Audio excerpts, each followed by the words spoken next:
Imagine living next to this and having to hear this constant ringing. So Hari, we're at your front door. Yeah. And I mean, you look in the distance, and there it is. There it is. It's right there in all its glory. There it is, the Vantage Data Center, standing tall with its blue walls and massive generators right next to this Sterling, Virginia neighborhood. What did you think when they first turned it on? Well, we were told in the beginning that it's just they test the generators to make sure they're working in case of an emergency. That is what we were told in the beginning. And then as the year and the months have gone on, they just never turned off? They're just never turned off. Hari says they told them the generators were just temporary, but that was more than a year ago. The massive data center was never hooked up to the power grid, so the generators are the only source of electricity. You just hear this noise, it's just like, you just want to curse, you know, it's that bad. Greg Pirio also lives right next door. Our concern is property values. Unless we can mitigate this, and we're talking about lawyers with options of what we can do and all that, you know, we know that we're not going to get the values for our homes that we could have gotten before.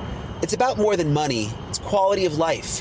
One neighbor here even put plexiglass up against the window to block the noise. And they have their own sound meters to monitor the noise. This is a dashboard that some of my neighbors set up. Virginia is the data center epicenter of the world. There are hundreds of them, consuming more than 25% of the state's power, driving up electric bills. They can build their own power plants as part of their factory, so that no one's prices will go up, and in many cases, prices of electricity will go down for the community, and very substantially down.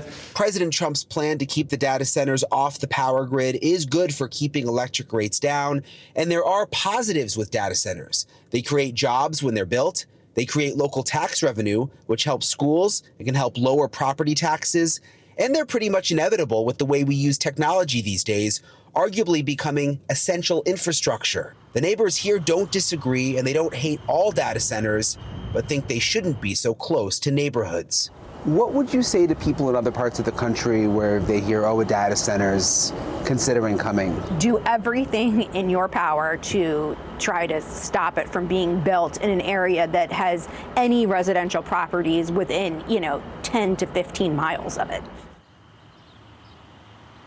And the mattresses come in, by the way, Blake, there is one guy who put a mattress up over his window because the noise sometimes gets so loud. In terms of the data center here, they have said in the past that they're monitoring the noise. They don't believe that they've gone outside the norms or what's allowed within the county here, but obviously the neighbors would disagree.